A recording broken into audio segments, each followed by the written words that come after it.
Hello everyone, welcome to our channel chemistry academy for IIT JEE and NEET. आज हम biomolecules का second part करने जा रहे हैं। हम amino acids and proteins discuss करेंगे।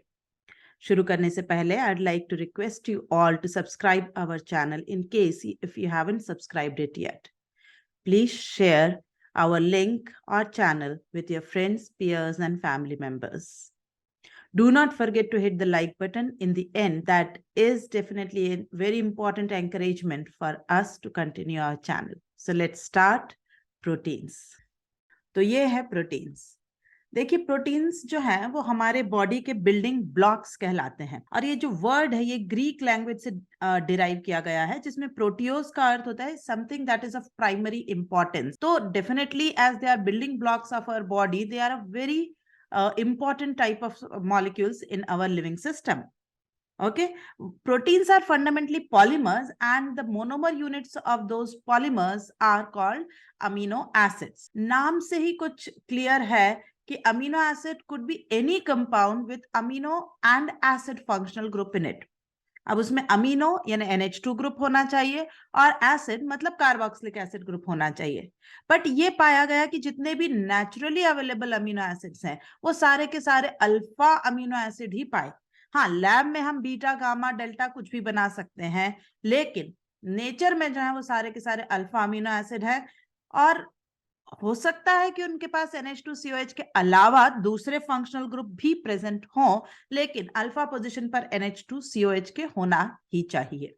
ठीक, सारे के सारे नेचुरली अवेलेबल अमीनो एसिड्स जो है वो कायरल पाए गए हैं, सिर्फ एक एक्सेप्शन को छोड़कर, जो है ग्लाइसिन, जो सबसे छोटा अमीनो एसिड है।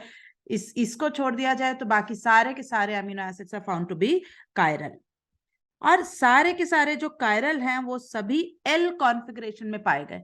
अब डी और एल कॉन्फ़िगरेशन हमने कार्बोहाइड्रेट वाले वीडियो में भी डिस्कस किया था। यहां पर for case of amino acids the word D and L is in the conventionally correct Fisher, that is highest oxidation state carbon on the top, longest carbon carbon chain on the vertical line, अगर ये सब maintain करते हुए आपने alpha position वाला NH2 रखा horizontal line पर, if it is coming on the left hand side in the Fisher, then it is called L amino acid. If that NH2 is coming on the right hand side, तब हम उसे कहते हैं D amino acid.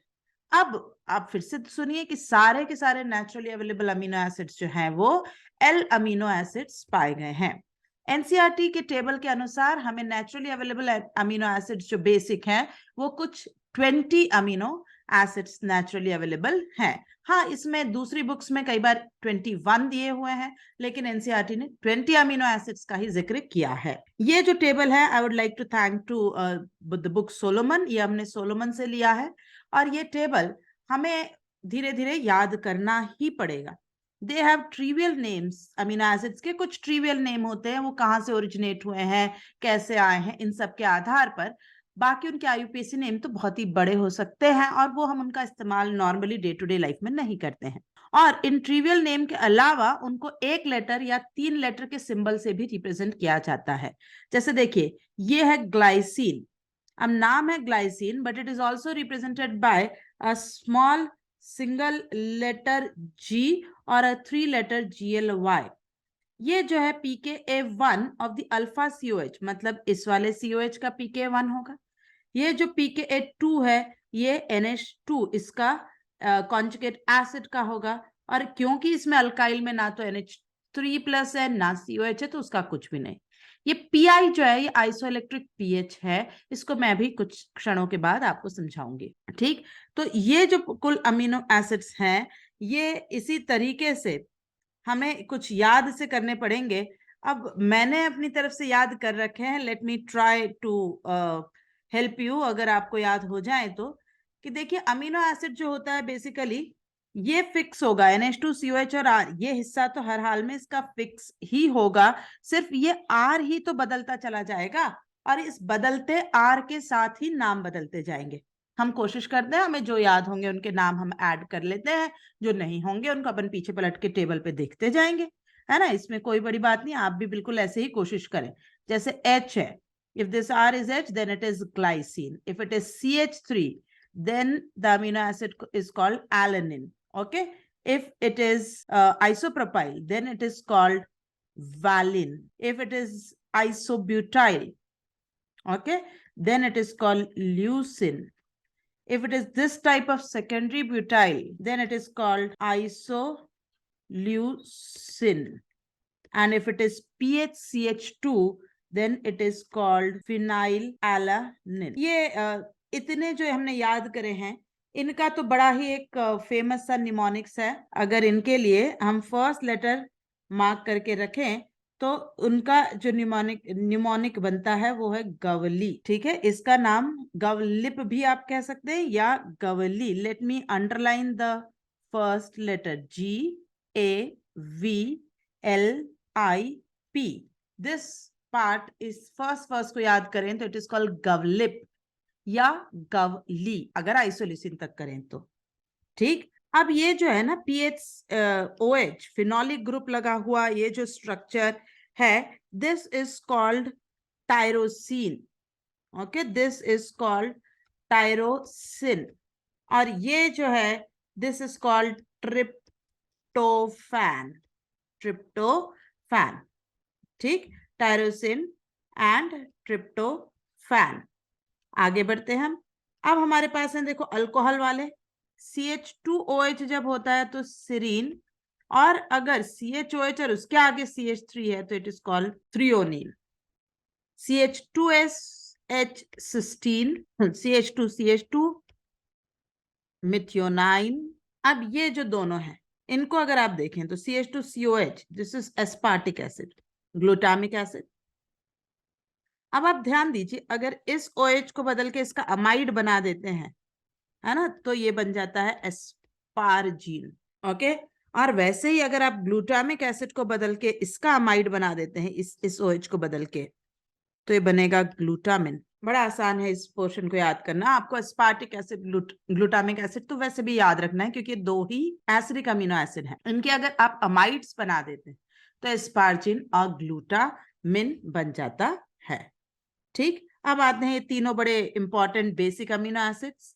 4 times CH2 और NH2 है अगर R, then it is lysine. This is very important. This one is particularly more important because it is the most basic amino acid of the entire list. Arginine, histidine, this is proline. ठीक है, this is proline. खास क्या है proline में देखिए, ये है alpha position, ये है अल्फा पर लगा हुआ NH2. सब में ये NH2 प्राइमरी था. ये तो यहां से कनेक्ट हो जाएगा. This is full amino acid, not alkyl. बाकी सब में डंडे खाली हैं, यहां से अल्काइल लगा हुआ है, ये पूरा अमीनो एसिड बना हुआ है. तो प्रोलिन अकेला ऐसा अमीनो एसिड है जिसमें ये जो अल्फा पर लगा हुआ NH2 ग्रुप है ये सेकेंडरी है, ना कि प्राइमरी. बाकी सभी में ये ग्रुप प्राइमरी है. तो अब जब हमने अमीनो एसिड को एक बार याद करा, अब हम देखते हैं कि उनका क्लासिफिकेशन कैसा किया गया है. सबसे पहले they are classified on the basis of the body requirement. हमारे बॉडी को कैसी इनकी जरूरत होती है. पहला है इसेंशियल, ऐसे अमीनो एसिड्स जिनको हम बॉडी में नहीं बना सकते और हमें उनको खाने के माध्यम से ही अपनी बॉडी को सप्लीमेंट करने होते हैं, तो वो कहलाते हैं essential amino acids. Essential amino acids को याद करने के लिए I will suggest you private Tim hall. Okay, private Tim hall. अब प्राइवेट टिम हॉल में P is phenylalanine, V is valine, T is tryptophan. आपको घबराने की जरूरत नहीं है क्योंकि ट्रिप्टोफैन एंड थ्रियोनिन दोनों ही इस लिस्ट में है, टायरोसिन नहीं है. ओके, ट्रिप्टोफैन एंड थ्रियोनिन दोनों ही इस लिस्ट में है. I is isoleucine, M is methionine, H is histidine, A is leucine, L is lysine and A is arginine. Okay, तो अगर आप देखें तो तीनों के तीनों बेसिक अमीनो एसिड्स कहां पर हैं, लाइसिन, अर्जिनिन और हिस्टिडीन. ये एसेंशियल अमीनो एसिड है, हमें खाने के माध्यम से देने पड़ेंगे. ठीक, अब इसमें इस लिस्ट में एसिडिक एक भी अमीनो एसिड नहीं है. ओके, एसिडिक अमीनो एसिड इसकी लिस्ट में नहीं है, लेकिन तीनों के तीनों बेसिक अमीनो एसिड इस लिस्ट में हैं. इनमें से भी ये जो अर्जिनिन और हिस्टिडीन है ये सेमी सिंथेटिक भी कहलाते हैं कई बार, क्योंकि छोटे बच्चों में इन्हें हमें कंपल्सरीली डाइट से देना पड़ता है, लेकिन अडल्ट्स इन्हें सिंथेसाइज कर सकते हैं, तो वहां ये एसेंशियल में नहीं आते। नॉन एसेंशियल अमीनो एसिड्स वो होते हैं जो हम बॉडी में सिंथेसाइज करते हैं। अगर आपको रॉ मटेरियल दे दिया जाए, बॉडी अपने आप इनका निर्माण कर लेगी, तो ये होते हैं नॉन एसेंशियल। अब ऊपर जो हमने लिखे हैं ये 10 अमीनो एसिड यहाँ इसेंशियल की लिस्ट में है, तो बचे हुए जो भी 10 हैं वो सारे हो गए नॉन एसेंशियल। क्लासिफिकेशन बी जो होता है on the basis of number of COH and NH2 groups. अगर COH और NH3 ग्रुप्स की संख्या समान आ रही हो, ठीक है, in amino acid, then it is neutral amino acid, जैसे ग्लाइसिन, एलेनिन, वैलिन, ल्यूसिन। अगर एसिडिक अमीनो एसिड मतलब नंबर ऑफ COH की संख्या NH2 ग्रुप से ज्यादा आनी चाहिए, और बेसिक में NH2 ग्रुप की संख्या ज्यादा आनी चाहिए। आपको एसिडिक और बेसिक दो याद कर लेने चाहिए, उसके अलावा जो भी नाम आएगा it is in neutral. Acidic amino acid का नाम याद करते हैं, it is aspartic acid and glutamic acid, और basic is lysine, arginine and histidine.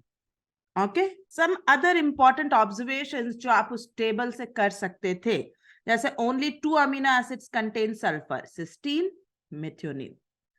Okay, only 2 amino acids have alcoholic group, कौन से? Serine and threonine. Tyrosine has phenolic group. Okay, I cannot call it alcohol, it is phenolic. Proline is the only amino acid which has a secondary amino group as a alpha amino group. Amino acids which have aromatic group attached in them are tyrosine, tryptophan and histidine. लेकिन अगर ये पूछे कि नहीं benzene ring वाली aromaticity किस किस में है, तो answer is only tyrosine and tryptophan. All amino acids are chiral except glycine. Histidine is the most basic of all, and aspartic acid is the most acidic of all amino acids. ठीक, अब हम आते हैं amino acids की property क्या होती है। तो देखो ये कलरलेस होते हैं क्योंकि इनमें ज्विटर आयन बन रहा है, प्लस और माइनस अंदर ही अंदर एसिड बेस एक्सचेंज के माध्यम से NH2 बन रहा है NH3 प्लस, COH बन रहा है CO माइनस। तो एक कोवलेंट कंपाउंड होते हुए भी पोल्स का निर्माण करने की वजह से हाई मेल्टिंग पॉइंट वाले कंपाउंड बन जाते हैं, और इसलिए क्रिस्टलाइन सॉलिड्स के तौर पे रूम टेम्परेचर पर एग्जिस्ट करते हैं। ये वाटर सॉल्युबल भी होते हैं। All these properties indicate Zwitter ion. It is a dipolar ion, though overall it is neutral. ठीक, ये हमने Zwitter ion बनाया कि अंदर ही अंदर। हमें कैसे पता चला कि ये Zwitter ion है? क्योंकि हमने ये एक्सपेक्ट करा था कि Ka ये होनी चाहिए, है ना। Ka की वैल्यू कार्बोक्सिलिक एसिड के हिसाब से मिलनी चाहिए थी।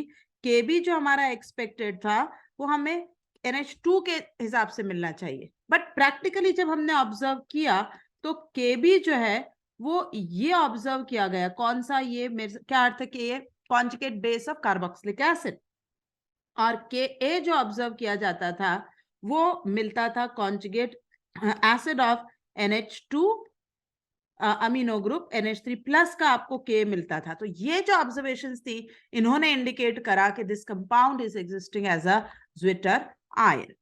अब ये एक बड़ा ही इंपॉर्टेंट पॉइंट है, एनसीईआरटी में यहां नहीं दिया, आयोनिक में मेरे ख्याल से दिया हुआ है, इज आइसोइलेक्ट्रिक पीएच। तो क्या होता है isoelectric pH? The pH eight which concentration of dipolar ion becomes maximum. अभी आपने देखा कि वो न्यूट्रल स्पीसीज भी है अमीनो एसिड और डाइपोलर आयन भी है, तो ऐसा पीएच जिस पर डाइपोलर आयन का कॉन्सेंट्रेशन मैक्सिमम हो वो कहलाएगा आइसोइलेक्ट्रिक पीएच। और जब डाइपोलर आयन का मैक्सिमम कॉन्सेंट्रेशन होगा और आप ऐसे सोल्यूशन को अगर इलेक्ट्रिक फील्ड में बीचों बीच रखेंगे तो उस पर्टिकुलर अमीनो एसिड सोल्यूशन का ना तो नेट मूवमेंट आपको कैथोड की तरफ मिलेगा और ना ही एनोड की तरफ मिलेगा। तो वो पीएच, वो कंडीशन इज आइसोइलेक्ट्रिक पीएच। और क्योंकि हर अमीनो एसिड के लिए पीएच की वैल्यू अलग होगी, so it is different for different amino acid. अब सवाल है कि आपको अगर कुछ डेटा दे दिया जाए तो आप कैसे कैलकुलेट करेंगे? मैं बहुत डिटेल नहीं लेकिन कुछ बेसिक बात तो बताती ही चलती हूँ। देखिए, अगर न्यूट्रल अमीनो एसिड है, मैंने उसे बहुत सारे एसिड के अंदर डाला, है ना, I have added it into lot of acid, तो जो मैक्सिमम एसिड हो सकता, मैक्सिमम एसिड डालने पर जो स्पीसीज बन सकती है, NH2 भी NH3 प्लस बन जाए, CO माइनस भी COH बन जाए, ये कटायन एग्जिस्ट करेगा। मैंने अगर इसमें थोड़ा सा बेस डाला तो जो दोनों में से ज्यादा एसिडिक है वो डिसोसिएट हो जाएगा और वो है COH, तो ये बन गया CO-। अगर मैंने फिर से बेस डाला, ओके, अगर मैंने इसमें फिर से बेस डाला तो अब ये NH3+ लूज करेगा और ये बनेगा NH2। तो मुझे वो पीएच चाहिए जब ये दो कॉन्सिक्यूटिव इक्विलिब्रियम की ये intermediate species is at its maximum concentration. उसका सीधा फॉर्मूला होता है pK1 + pK2/2। तो फॉर न्यूट्रल अमीनो एसिड आपको अगर pKa क्वेश्चन में दे दिया जाए COH का इतना है, NH3+ का इतना है, तो आप तुरंत उन दोनों को ऐड करके अपॉन 2 करिए and you will have the isoelectric pH for neutral amino acids. Observation ये है कि न्यूट्रल अमीनो एसिड्स का जो आइसोइलेक्ट्रिक पीएच है वो 5.5 to 6.5 की रेंज में लाई करता है। देखिए ना, ये ज्यादा एसिडिक है, बेसिक तो खैर बिल्कुल ही नहीं है, 7 से अंडर में है, 7 से नीचे है, तो स्लाइटली एसिडिक जोन में एग्जिस्ट कर रहा है। यही अगर आपने ये बात की होती फॉर एसिडिक अमीनो एसिड्स, है ना, अब जब बात हमारी हो रही हो एसिडिक अमीनो एसिड को लेकर और हमने एग्जांपल ले लिया एस्पार्टिक एसिड, तो ये दोनों तो सेम ही फंक्शन कर रहे हैं, बट अब आपके पास एक एक्स्ट्रा COH है ना, ये वाला। अब ये COH जो है ये भी तो एसिडिक बिहेव करेगा, तो आप आपके 2 की जगह 3 बार के डिसोसिएशंस कंसिडर करने होंगे। पहला आपने लिया तो ये K1 सबसे स्ट्रॉन्ग एसिडिक सेंटर ये है, आपके पास अनायन बन गया। फिर से आपने बेस डाला, ये लेफ्ट एक्सट्रीम वाला डिसोसिएट हुआ, और तीसरी बार डालने पर ये NH3+ ने NH2 बनाया। अब हम देखें कि किस समय उसका कैसा और क्या एग्जिस्टेंस था। तो हमें तो वो पर्टिकुलर जगह ढूंढनी है जहां पर it is existing as a zwitterion. इसमें इट इज ओनली 1 कटायन, यहां पर देखिए 1-1+, तो it is ज्विटरायन, this is the ज्विटरायन। और आगे बढ़ते हैं तो ये 2-1+, तो ये एक मोनो अनायन है, और जब NH2 को भी मैंने NH3+, सॉरी, जब मैंने NH3+ से भी H+ लूज कर दिया, NH2 बन गया, तो ये डाई अनायन है। तो अब हमारा zwitter ion is intermediate between Ka1 and Ka2, पहले और सेकंड डिसोसिएशन के बीचों बीच ये बैठा हुआ है, इसलिए इसका आइसोइलेक्ट्रिक पीएच जो होगा वो होगा pKa1 + pKa2/2।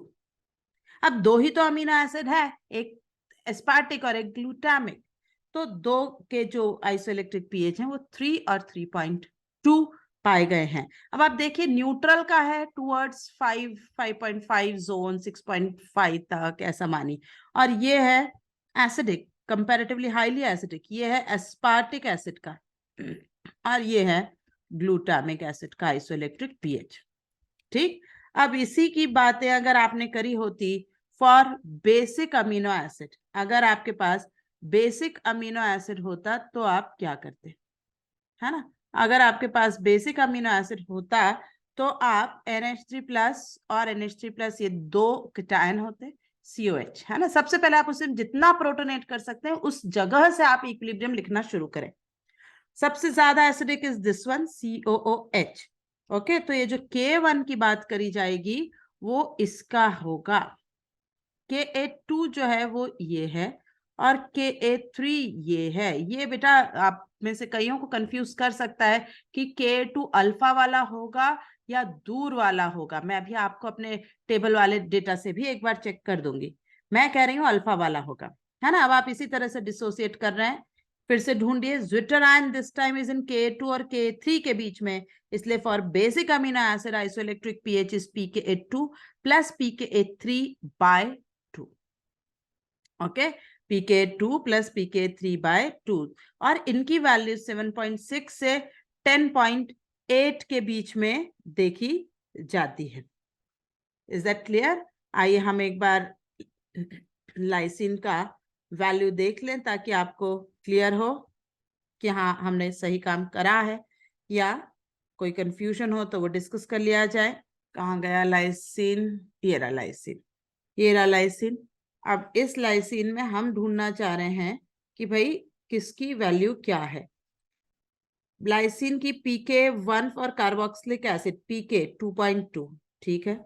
अल्फा NH3+ है 9.8, pK कम तो K ज्यादा, और जो अल्काइल ग्रुप है, देखो pKa3R ग्रुप जो अल्काइल ग्रुप है उसके अंदर है 10.5, तो ये लेस एसिडिक हो गया ना। दैट इज वाई सेड कि सेकंड नंबर पे डिसोसिएशन किसका होगा, 9 यानी अल्फा का होगा, जिसका pKa कम उसका डिसोसिएशन सबसे पहले होगा, क्योंकि pK is inversely proportional to the value of Ka। यहाँ देखिए आप, ये तीनों बेसिक अमीनो एसिड आपके सामने लिखे हैं। Lysine is 9.8, arginine is 10.8 and histidine is 7.6। अगर इनमें आप देखो तो सबसे लेस बेसिक है ये, this is the least basic. क्यों, देखो 7.6 है ना, इसकी वैल्यूज देखो इस तरह से, ठीक। और यहां देखिए लाइसिन 9.8, और मोस्ट बेसिक कौन है, अर्जिनिन। क्यों है मोस्ट बेसिक, क्योंकि इसमें हिस्टिडीन ये सॉरी ग्वानाडीन वाला सिस्टम है। Guanidine is a very strong organic base, therefore सबसे ज्यादा बेसिक कौन है, अर्जिनिन, ठीक है। और अर्जिनिन का सिंबल क्या है, देखो ARG, और उसका जो अस्पार्टिक एसिड है वो ASP, और अस्पार्टिक एसिड के अमाइड का है ASN, ठीक। ये सिंबल कभी अभी हमें जरूरत पड़ सकती है जब हम पास पेपर्स की तरफ बढ़ेंगे तब, ठीक है। आइए अभी हम कहाँ थे, हमने ये पॉइंट डिस्कस किया था बेसिक अमीनो एसिड्स को लेकर। Amino acid show minimum water solubility at isoelectric point. जब आइसोइलेक्ट्रिक पीएच आप मेंटेन करते हैं तो उनकी वाटर में सॉल्युबिलिटी सबसे कम हो जाती है, क्योंकि अगर आप उससे कम या ज्यादा पीएच रखते हैं तो या तो अनायन के फॉर्म में एग्जिस्ट करते हैं या कटायन के फॉर्म में, है ना।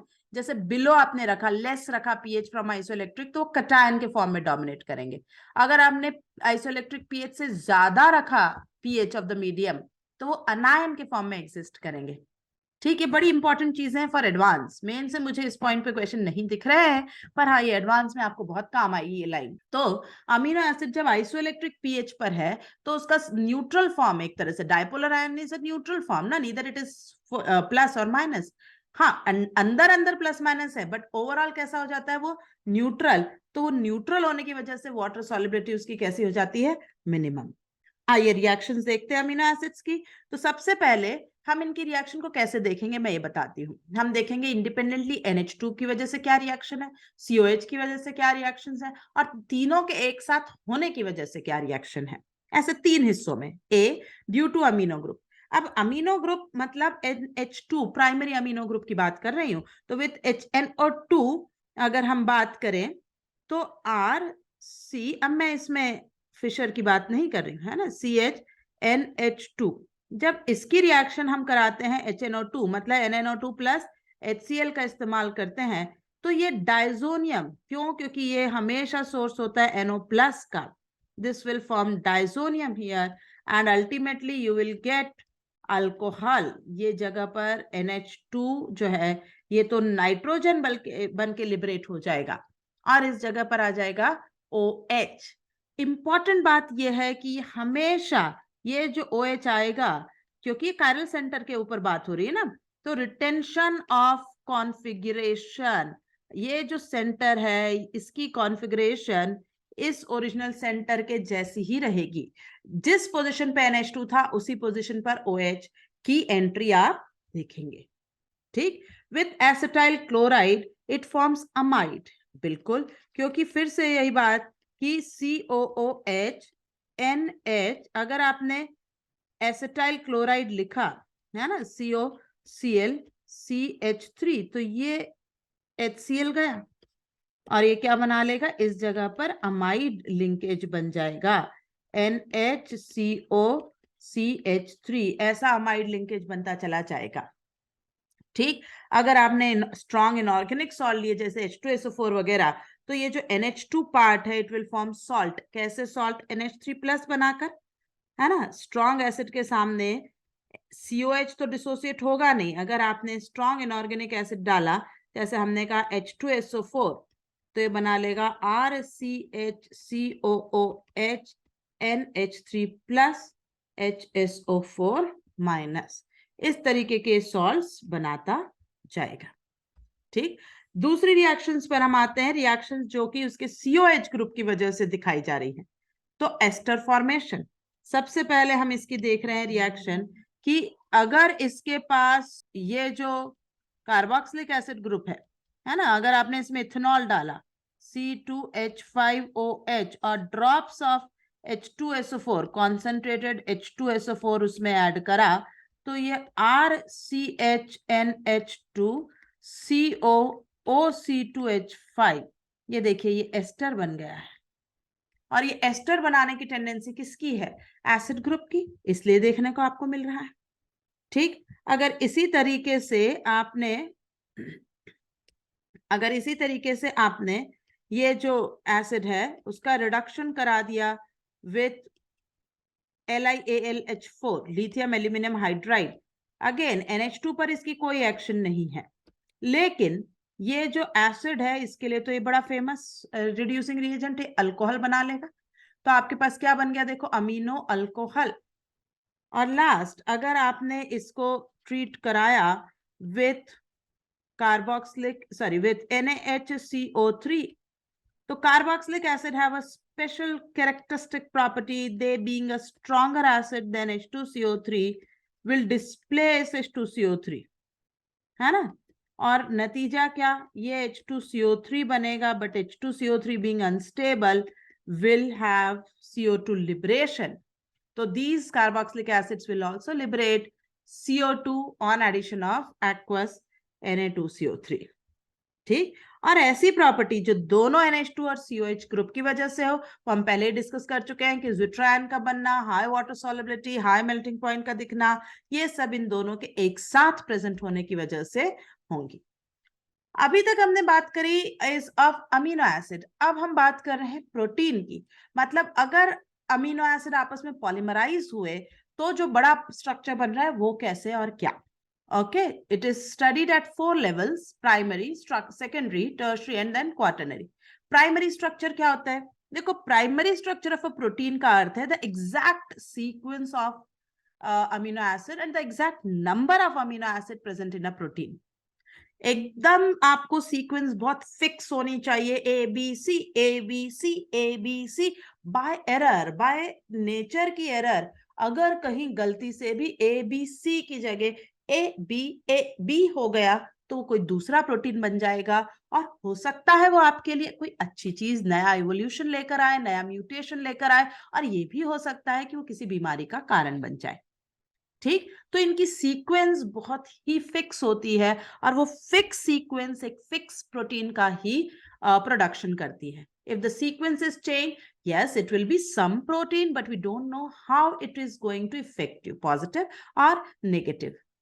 ठीक, that is entirely based on observations. The exact sequence and number of amino acid present in a protein polypeptide chain is called its primary structure.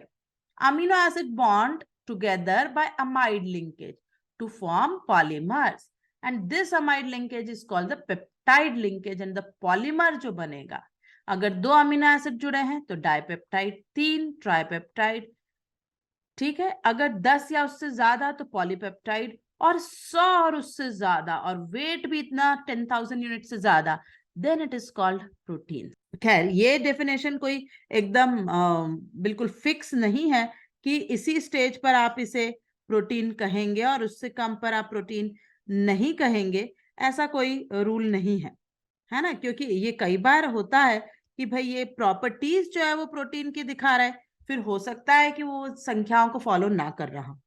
जैसे एक बहुत ही बड़ा इंपॉर्टेंट यहाँ पर एग्जांपल लिखा हुआ है इज ऑफ इंसुलिन। इंसुलिन अगर हम जैसे फुल सिलेबस जब पढ़ रहे होते तो मैं इसको आपको और डिटेल में समझाती। इंसुलिन जो है ये बहुत ही इंपॉर्टेंट है फॉर ह्यूमन सर्वाइवल। क्यों? क्योंकि ये डायबिटीज को इसने सर्दी जुकाम की तरह आसान हमारे लिए कर दिया है। तो इंसुलिन की डिस्कवरी जो है वो फ्रेडरिक सैंगर ने करी थी, उनको इसके लिए नोबेल भी मिला था। तो फ्रेडरिक सैंगर ने इंसुलिन जब बहुत मेहनत से, और कैसे वो हम फिर कभी डिस्कस करेंगे, उन्होंने ये बताया कि इसके अंदर 51 अमीनो एसिड्स हैं। वो 51 अमीनो एसिड्स की ना सिर्फ संख्या, उन्होंने एग्जैक्ट सीक्वेंस भी ढूंढ कर दी थी हमें, और उन्हीं की बदौलत आज हम रिलेटिवली काफी लो कॉस्ट पर डायबिटीज को ट्रीट करते हैं। डायबिटिक पेशेंट्स आजकल रेगुलर बेसिस पर इंजेक्शंस या टैबलेट से अपनी शुगर कंट्रोल करके अपनी लाइफ की स्पैन को बढ़ा पा रहे हैं। उस पर्टिकुलर ट्रीटमेंट का स्टार्ट ऑफ कहीं ना कहीं केमिस्ट्री में फ्रेडरिक सैंगर को जाता है। आपको याद रखना पड़ेगा कि इंसुलिन के अंदर 51 अमीनो एसिड्स की काउंट होती है। अब देखिए ये 106 कम है, लेकिन फिर भी इंसुलिन जो है वो प्रोटीन कहलाता है। ठीक, अब जो वर्ड था पेप्टाइड बॉन्ड, देखिए ये मैंने लिखा अमीनो एसिड NH2CHR COOH, और इधर दूसरा अमीनो एसिड NH2CHR COH। अब अगर और लिखना होता तो यहाँ तीसरा चौथा मैं लिखती चली जाती, बट ये जो लिखा हुआ है, जब इसमें आपस में ये बॉन्ड बनाए, आपस में व्हाट शुड आई से, दे गेट अटैच्ड, है ना, ऐसे गठबंधन करें, तो ये जो अटैचमेंट होगा तो इनमें से ऐसे वाटर हटता चला जाएगा। ये वाटर हट गया, ओके, ये वाटर हट गया, और यहाँ पर ये वाटर हट के जो लिंकेज बना है ये अमाइड का लिंकेज है, और इस अमाइड लिंकेज को हम कहते हैं पेप्टाइड लिंकेज। जैसे कार्बोहाइड्रेट में मैंने आपसे कहा था कि it is a oxide linkage, एक तरह से हेमी एसिटल एसिटल्स की बातें वहां पर हुई थी। यहाँ पर peptide linkage, it is an amide linkage. दो अमीनो एसिड जुड़े, एक पेप्टाइड लिंकेज।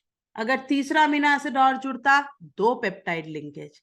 चार अमीनो एसिड जुड़ते तो तीन पेप्टाइड लिंकेज। मतलब जितने अमीनो एसिड्स आपकी पेप्टाइड चेन में प्रेजेंट होंगे उनमें से एक आप संख्या घटा दीजिए, अगर 10 है तो 9, 8 है तो 7, ऐसे 1 माइनस कर दीजिए, वो आपको उस मॉलिक्यूल के अंदर की पेप्टाइड की लिंकेज की काउंट दे देगा। नंबर ऑफ पेप्टाइड लिंकेजेस इस चेन में कितने हैं ये पता चल जाएगा। ठीक है, अब जब आप ये चेन बनाएंगे, ऐसे बनाते जाएंगे, तो कोई एक अमीनो एसिड होगा जिसका NH2 ग्रुप फ्री होगा, और कोई एक अमीनो एसिड होगा जिसका कार्बोक्सिलिक एसिड ग्रुप फ्री होगा। मैं इसे R डैश करना चाह रही हूँ बिकॉज मैं ये नहीं कह रही कि ये सेम होंगे, हो भी सकते हैं, नहीं भी हो सकते हैं।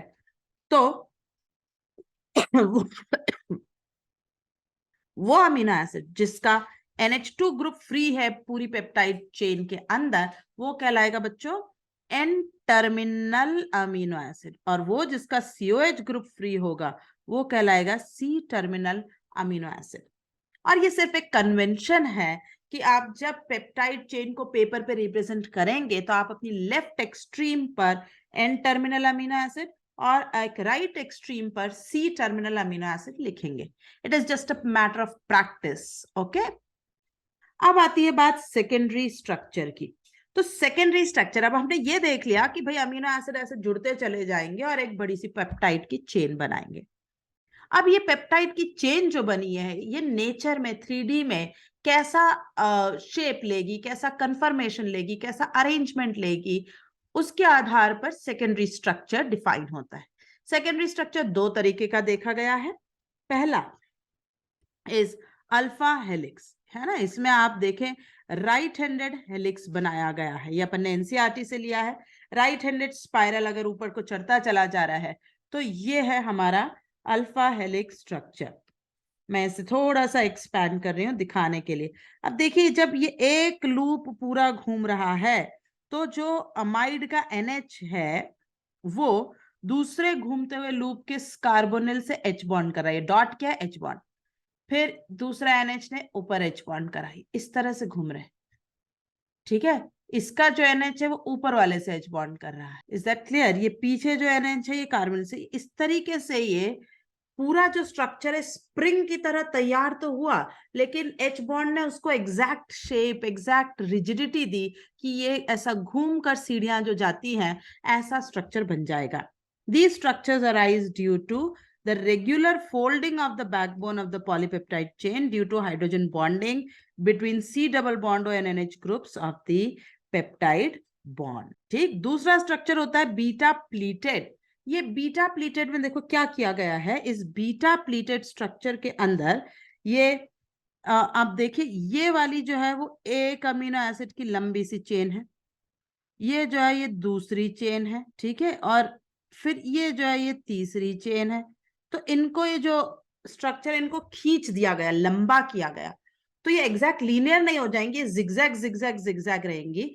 और ये जिगजैग की एक चेन का NH पड़ोसी के कार्बोनिल से H बॉन्डिंग करेगा, उसका कार्बोनिल किसी दूसरे साइड के NH से H बॉन्डिंग करेगा, और इस तरीके से ये जिगजैग जिगजैग स्ट्रक्चर्स आपस में बंधते चले जाएंगे। ये ऐसे लगते हैं जैसे कि पर्दे जो होते हैं ना, हम पर्दों में जब हम टांगते हैं तो कैसे एक जिगजैग जिगजैग प्लीट्स बन जाती हैं, है ना। आपने माँ को कभी साड़ी बांधते देखा हो तो वो कैसे प्लीट्स बनाते हैं, या दुपट्टा जमाते वक्त स्कूल यूनिफॉर्म्स में हम प्लीट्स बनाते हैं, है ना, वो सब उसी चीज को कहा गया है, या प्लीटेड स्ट्रक्चर, लेयर ऐसे बनाई। ठीक, तो इस तरह से यहाँ दो आपको सेकेंडरी स्ट्रक्चर्स देखने को मिलते हैं, एक है अल्फा हेलिक्स और एक है beta pleated. Tertiary structure, tertiary structure जो होता है प्रोटीन का, वो अब ये बन गया, लेकिन एक ही पॉलीपेप्टाइड हो ऐसा नहीं, अब ये चेन फर्दर कैसे फोल्ड होगी वो उसके टर्शरी स्ट्रक्चर का निर्माण करता है। और उसकी फोल्डिंग कैसी होगी, क्या वो सीधी रहेगी, क्या वो ऐसा स्ट्रक्चर लेके गोल गोल बन जाएगी। गोल गोल मैं आपको बताऊं, बहुत ज्यादा गर्मी जब होती है, मैं अगर आपको बात करूं दिल्ली की, कोटा की, राजस्थान की, या मध्य प्रदेश की, यूपी की, जब बहुत ज्यादा गर्मी होती है, बिल्कुल मई जून की गर्म दोपहर पे आप सड़क पर निकल जाइए तो आपको घास के, है ना, बल्कि सूखी हुई घास इज अ बेटर टर्म, ऐसे ऐसे आपको ऐसे कचरे नुमा जो है सड़क पर स्फीयर्स उड़ते हुए नजर आएंगे, राइट। वो जो अपीयरेंस है, मतलब बेसिकली वो जो घूम गया है, ये है ग्लोब्यूलर प्रोटीन, ये है ग्लोब्यूलर प्रोटीन का अपीयरेंस। और अगर वो घास ऐसी ही रह गई है, लंबी धागे नुमा रह गई है, तो वो है फाइब्रस प्रोटीन। ठीक, लंबी धागे नुमा जब रहती है तो हम उसे कह रहे हैं फाइब्रस। और जब फाइब्रस प्रोटीन होता है तो इनको आपस में क्या जोड़ता है, हाइड्रोजन एंड डाइसल्फाइड बॉन्ड्स। ठीक, अब ये जो फाइबर्स होते हैं, इनकी खासियत ये पाई जाती है कि ये इंसॉल्युबल इन वाटर होते हैं, पानी में घुलते नहीं। और ये कहाँ हमारे एग्जाम्पल में देखे जाते हैं, जैसे keratin and myosin. Myosin muscles में होता है और केराटिन हमारे बालों में, वूल में, सिल्क में होता है। जस्ट इमेजिन अगर पानी में सॉल्युबल आप नहा रहे हो और आपके बाल ऐसे गुड़िया के बाल जैसे घुलते घुलते घुलते चले जा रहे हैं, नॉट पॉसिबल। मायोसिन मसल्स, आपकी मसल्स पानी में घुल जाएंगी तो आपका क्या होगा। तो ये वो प्रोटीन का निर्माण करते हैं जो वाटर इंसॉल्युबल होंगे। ग्लोबुलर प्रोटीन, क्योंकि कई बार हमें हमारे ब्लड के अंदर भी तो प्रोटीन चाहिए, है ना, एग के अंदर का एल्ब्यूमिन, या हमारे हार्मोन्स जो शरीर के अंदर फंक्शन कर रहे हैं, एंजाइम, तो इनको हमें वाटर सॉल्युबल फॉर्मेट भी तो चाहिए। तो ये जो ग्लोबुलर प्रोटीन होते हैं, इनकी खासियत देखी जाती है कि they are spherical in shape and they are water soluble, ये पानी में घुल जाते हैं। Example insulin and albumin. Albumin egg के अंदर है, इंसुलिन तो अभी मैं आपसे डिस्कस करी ही, डायबिटीज का जो हार्मोन इंजेक्शन दिए जाते हैं वो हार्मोन है हमारी बॉडी का। ये जो मैंने लाइन यहाँ पर नीचे लिखी है, इसको आप बहुत ही इंपॉर्टेंट से याद रखें। ठीक है, the main forces which stabilize secondary and tertiary structures are hydrogen bond, disulfide linkage, electrostatic force and van der Waals. ये चार हो, क्योंकि ऐसा कैसा चार ऑप्शन बन रहे हैं। ओके, कि कौन स्टेबलाइज करता है सेकेंडरी टर्शियरी स्ट्रक्चर को, disulphide bonds, disulphide linkage bond से एक ही बात है, hydrogen bond, van der Waals forces and electrostatic force of attractions. अब आते हैं हम क्वाटरनरी स्ट्रक्चर पे। Some of the proteins are composed of 2 or more polypeptide. ठीक, अब वो चेन्स जो होती हैं वो उनको हम कहते हैं सब यूनिट्स। ये सब यूनिट स्पेस में कैसे अरेंज हुई है, ये क्वाटरनरी स्ट्रक्चर है। हमें हमारे सिलेबस में सिर्फ सेकेंडरी टर्शरी स्ट्रक्चर तक ही इंफॉर्मेशन मांगी गई है, तो आप वहीं तक रहें, इस पे ज्यादा ध्यान देने की आपको जरूरत बिल्कुल भी नहीं है। आइए लास्ट पॉइंट इस स्ट्रक्चर्स को लेकर, डीनेचुरेशन ऑफ प्रोटीन। देखिए, आपने कई बार सुना होगा कि खाने को आपको ज्यादा नहीं पकाना चाहिए, ज्यादा हाई टेम्परेचर पे नहीं पकाना चाहिए, ज्यादा एक्सट्रीम मसाले नहीं डालना चाहिए। वो सब क्यों? क्योंकि प्रोटीन के अंदर ये जो एच बॉन्डिंग है, जो डाइसल्फाइड लिंकेजेस वगैरह है, इलेक्ट्रोस्टैटिक फोर्स ऑफ अट्रैक्शंस है, ये इरिवर्सिबली लॉस हो सकते हैं अगर आपने ज्यादा इन्हें हीट कर दिया, ज्यादा देर तक तपा दिया, है ना, और एक्सट्रीम पीएच में इनको डाल दिया। इससे हम कहते हैं डीनेचुरेशन ऑफ प्रोटीन। एक बार ये एच बॉन्ड डिस्टर्ब हो गए, hydrogen bonds are disturbed in denaturation. हाँ, डीनेचुरेशन का ये अर्थ नहीं है कि प्रोटीन की प्राइमरी स्ट्रक्चर टूट गई, ये नहीं होगा, लेकिन उसकी सेकेंडरी टर्शरी स्ट्रक्चर खराब हो चुकी होगी। और उसमें क्या होगा, क्यों होगी वो खराब? क्योंकि उसके हाइड्रोजन बॉन्डिंग जो उसको exact shape, exact arrangement they रहा था, वो टूट चुकी होती है एक्सट्रीम पीएच पर या हाई टेम्परेचर्स पर। क्लियर? एनसीईआरटी में यहाँ पर एक पर्टिकुलर क्वेश्चन भी दिया गया है कि अगर आप एग को बॉइल करते हैं तो उसमें जो वाटर है वो कहाँ गायब हो जाता है? तो वाटर कहाँ गायब हो जाता है? वो डीनेचुरेशन में जाता है। वो हाइड्रोलिसिस करता है प्रोटीन के अंदर का, और वो वहां गायब हो जाता है। अब हम आते हैं बड़े important section, test of proteins. सबसे पहला टेस्ट इज निनहाइड्रिन। देखो निनहाइड्रिन आपने कहाँ पढ़ा है? ऐसे कंपाउंड्स जो जेम डायोल बड़े स्टेबल बनाते हैं, एल्डिहाइड कीटोन चैप्टर के वीडियो में आपको मिलेगा। ये है निनहाइड्रिन, और इसका ये वाला जो कार्बोनिल है ये बड़ा स्टेबल डायोल बनाता है। तो आप कोई भी प्रोटीन लें, जैसे अल्ब्यूमिन का ही आप ले लें, एग का ही अल्ब्यूमिन ले, टेस्ट ट्यूब में थोड़ा डालें और उसमें निनहाइड्रिन डाल दें और फिर उसे बॉईल कर लीजिए, तो ये रूमेंस पर्पल नाम एक ब्लूइश वायलेट कलर का कॉम्प्लेक्स बन जाता है, कंडेंसेशन प्रोडक्ट बनता है, इसकी वजह से आपको कलर मिलता है। ठीक है, ninhydrin is a powerful oxidising agent and reacts with proteins to give a blue violet compound called Ruhemann's purple. इसे कहते हैं रूमेंस पर्पल। हाँ, इसका ड्रॉबैक ये है कि अमोनिया खुद भी ये दे देता है, प्राइमरी अमीन्स भी ये टेस्ट दे सकते हैं, पेप्टाइड्स भी देते हैं, तो एक वाइड रेंज ऑफ कंपाउंड्स इस पर्टिकुलर टेस्ट को पॉजिटिव देते हैं। ठीक, दूसरा टेस्ट होता है biuret test of peptide bond. Biuret reagent क्या है? Alkaline copper sulphate. ठीक, NaOH की प्रेजेंस में हम लेंगे, गिवन बाय कंपाउंड्स कंटेनिंग, ना this line is very important, ये क्वेश्चन आ गया है अभी 2022 में ही आया है, compounds containing 2 or more peptide bonds. ठीक है, या तो 2 या उससे ज्यादा पेप्टाइड बॉन्ड होने चाहिए, तभी वो चीज जो है वो बायूरेट टेस्ट दे सकती है। सबसे पहली बात तो बायूरेट शब्द ही क्या है? ये बायूरेट होता है NH2CO NH2। तो यूरिया को भी अगर आप ड्राई हीट करेंगे ना ज्यादा देर तक, तो वो भी ये बायूरेट बना लेता है। अब बायूरेट की वापस कंडीशन देखिए, it is given by only those जिनके पास 2 या मोर पेप्टाइड बॉन्ड हो तभी। अब देखिए 2 पेप्टाइड बॉन्ड्स अगर आपको चाहिए तो उसमें अमीनो एसिड कितने होने चाहिए? 3, मतलब it should be a tripeptide. अगर बॉन्ड आपको 2 चाहिए तो वो कैसा होना चाहिए? It should be a tripeptide, जहां से शुरुआत होगी बायूरेट टेस्ट की। अमीनो एसिड नहीं दे सकता और डाइपेप्टाइड भी ये टेस्ट नहीं देगा। ठीक है, अब कॉम्प्लेक्स क्या बनता है? देखिए ये तो है आपका बायूरेट, ठीक, और इधर भी आप ये देखिए यही है आपका बायूरेट। ये बीच में जो है ये कॉपर के साथ कैसा इसने कॉम्प्लेक्स बना दिया है, ये है आपका कॉम्प्लेक्स जो आपको अपीयरेंस देगा वायलेट कलरेशन का। ये ओवरऑल वायलेट कलर का कॉम्प्लेक्स बनेगा। टेस्ट के लिए हम इसमें यही करते हैं कि हम सबसे पहले अपना प्रोटीन लेते हैं, उसमें कॉपर सल्फेट डालते हैं, ठीक, और उसके बाद उसमें NaOH डालते हैं थोड़ा ज्यादा, और फिर उसे हीट करते हैं। If you on heating you get this violet colour, then yes it is giving a biuret test, नहीं तो इट इज नेगेटिव। तीसरा टेस्ट है हमारा xanthoproteic test.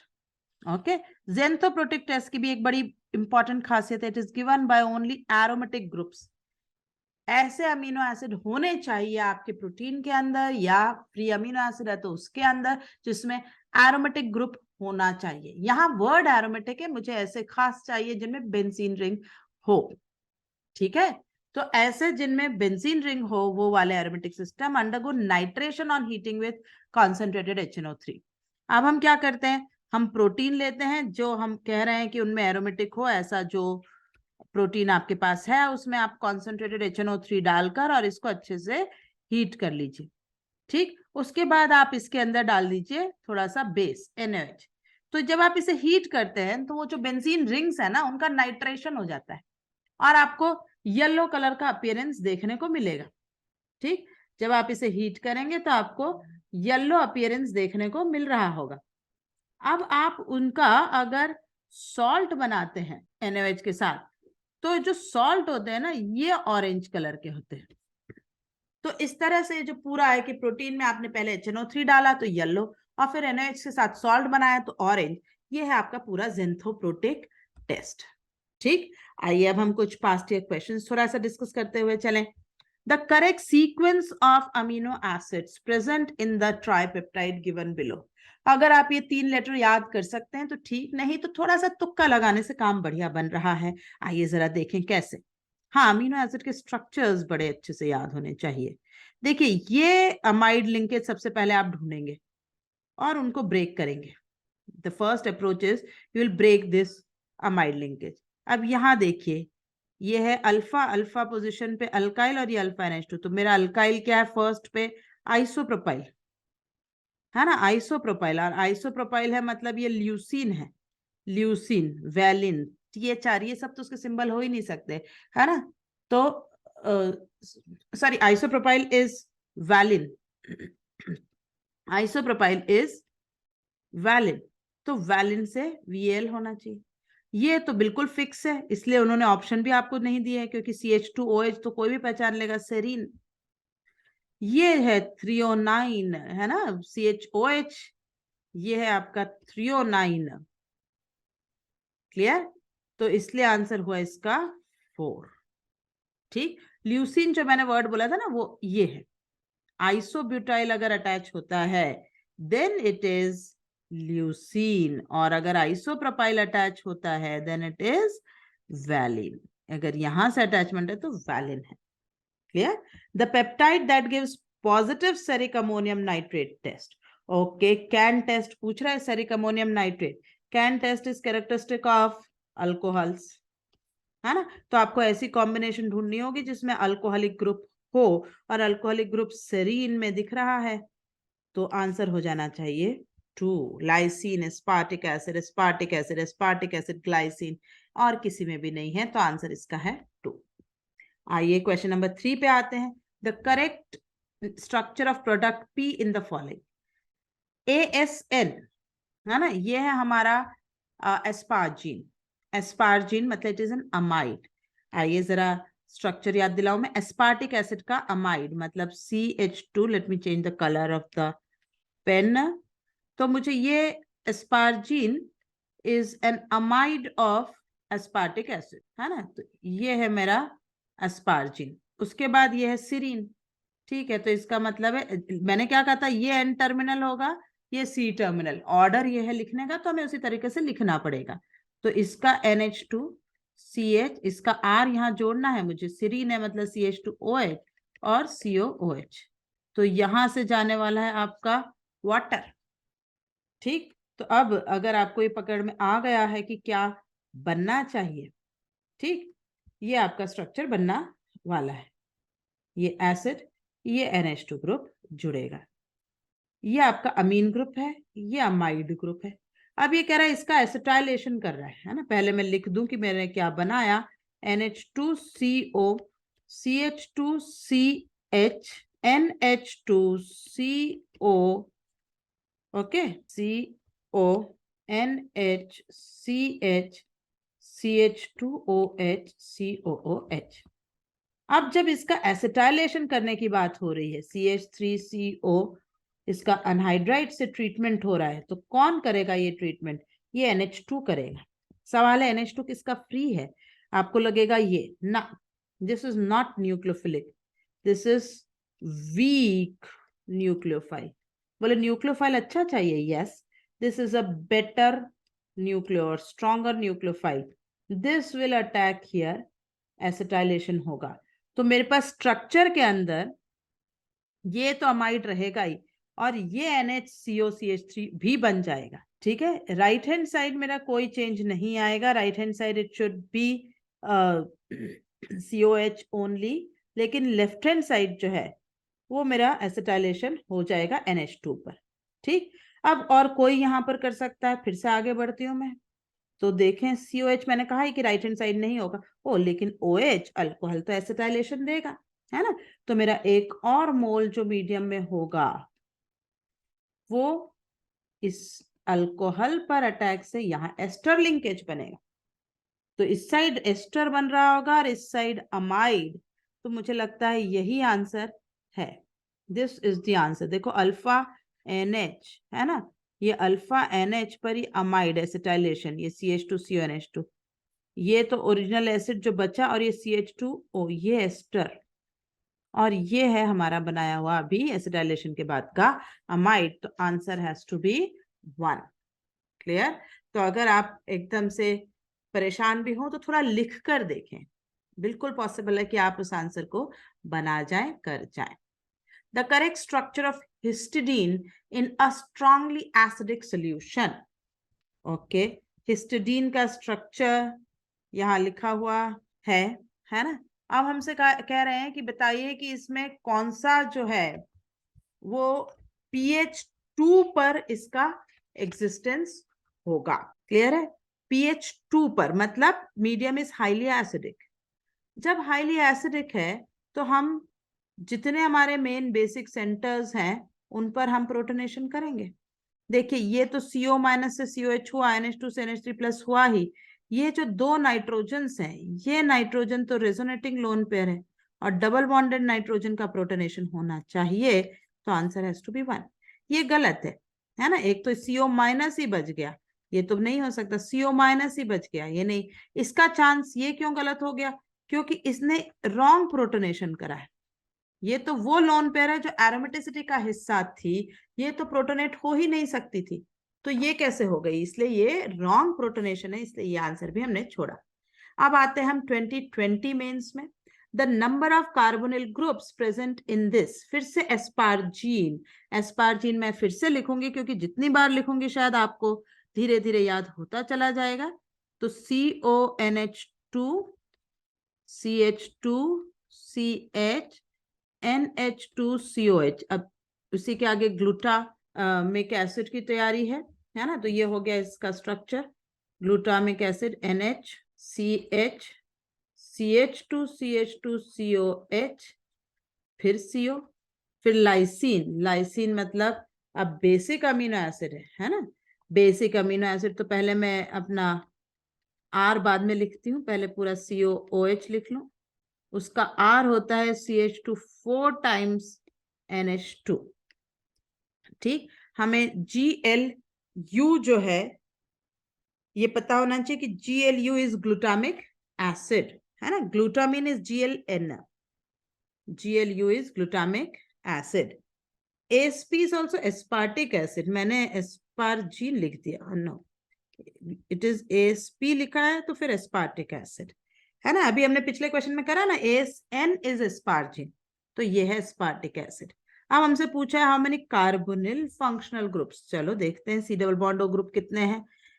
1 2 3 4 5 total there are 5 C double bond O groups present in this particular final structure.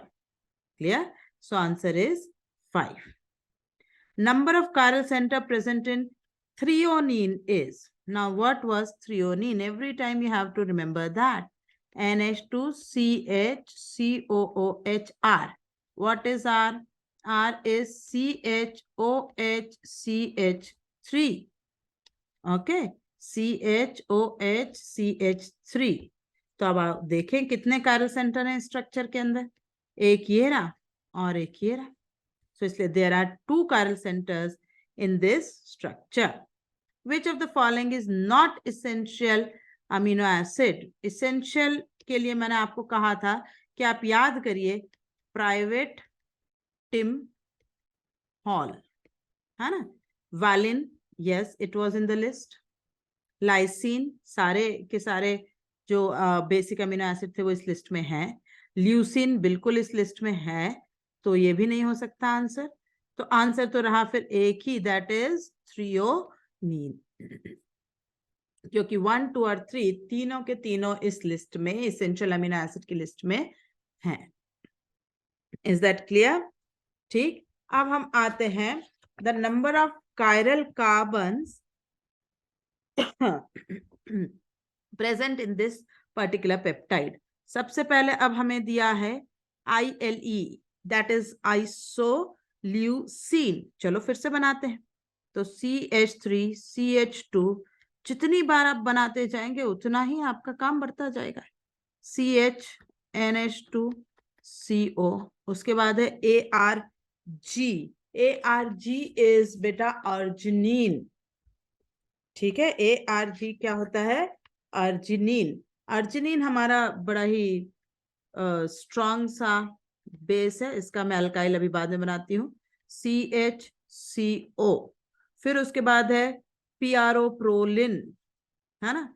अब proline है तो वो जो 5 मेंबर रिंग का हिस्सा है वो, ठीक। पहले मैं इसका अर्जिनिन को बना देती हूँ, फिर इसको बनाती हूँ CH2 3 बार और फिर ग्वानिडीन का हिस्सा, ठीक। तो ये नाइट्रोजन से प्रोलीन की बात हो रही है, तो यहाँ पर COOH होना चाहिए।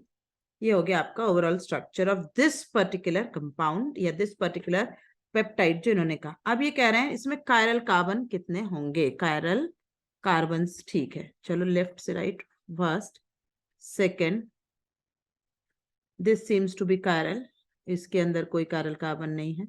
3 तक हम पहुंच गए हैं, है ना। अब देखूं तो ये एक कायरल कार्बन नजर आ रहा है 4। So these 4 are the chiral carbons in this particular compound. Clear? कैसे करा है सवाल?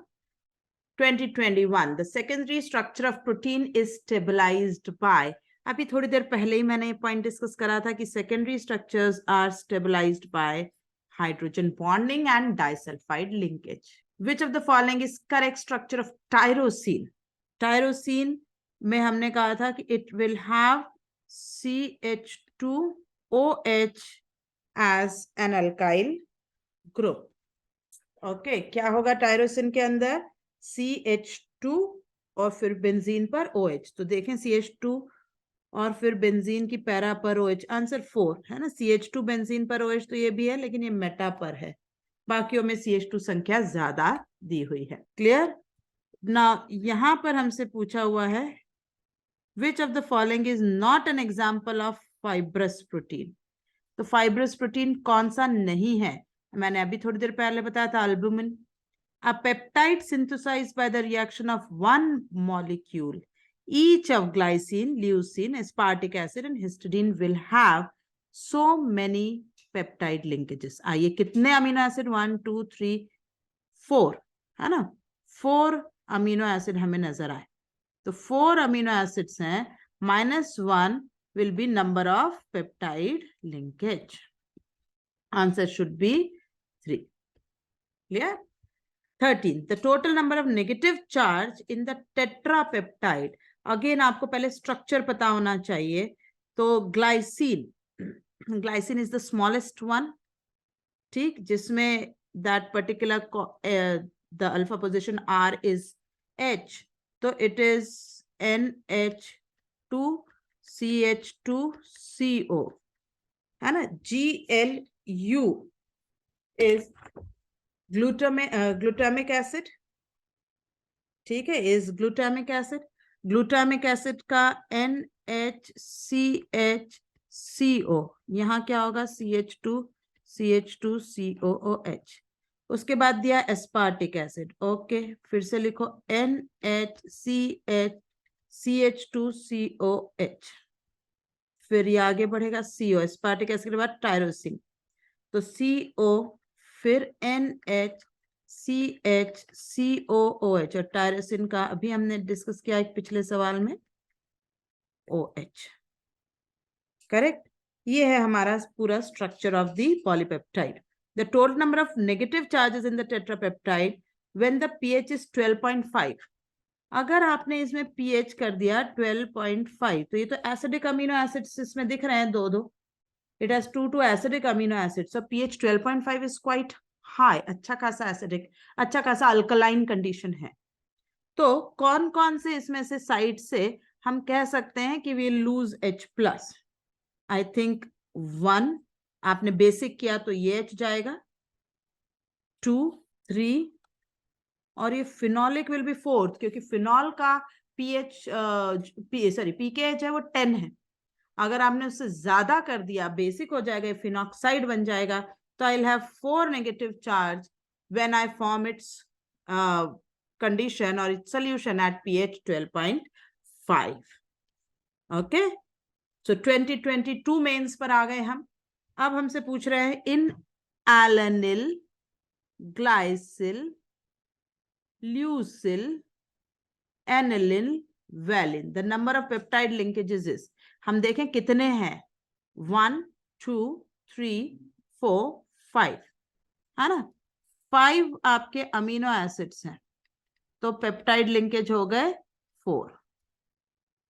ओके, एक घटा देना है आपको, सिर्फ नाम अच्छे से पढ़ना था इस सवाल में, और कुछ था ही नहीं। Answer is 4।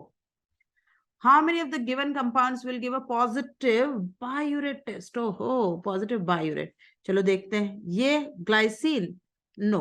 Why? Because it is a single amino acid.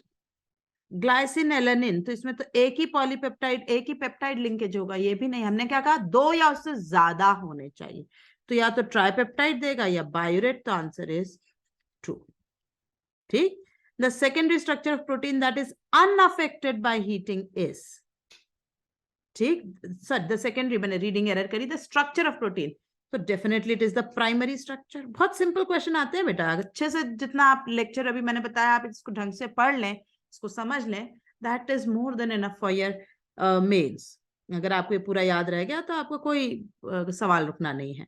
In a linear tetrapeptide constituted with different amino acid, number of amino acid minus number of peptide bond is, answer is 1, क्योंकि number of amino acid minus 1 is number of peptide bond. तो अगर उल्टा हमने करवाया तो answer is 1, correct. तो इसी के साथ हमारा प्रोटीन्स का डिस्कशन हम यहाँ खत्म कर रहे हैं। मैं 2 छोटे छोटे वीडियो और अपलोड कर दूंगी आपको, एक सिंपल विटामिन के डिस्कशन पे 15-20 मिनट्स, और ऐसा ही एक न्यूक्लिक एसिड का around 20-25 minutes. That also I will try to do it in the before the coming mains, right? So I hope you like the video and you will be benefited by it. Do not forget to hit the like button and definitely share our channel with your friends, family and peers. If you haven't subscribed it yet, do hit the subscribe button also. Thank you.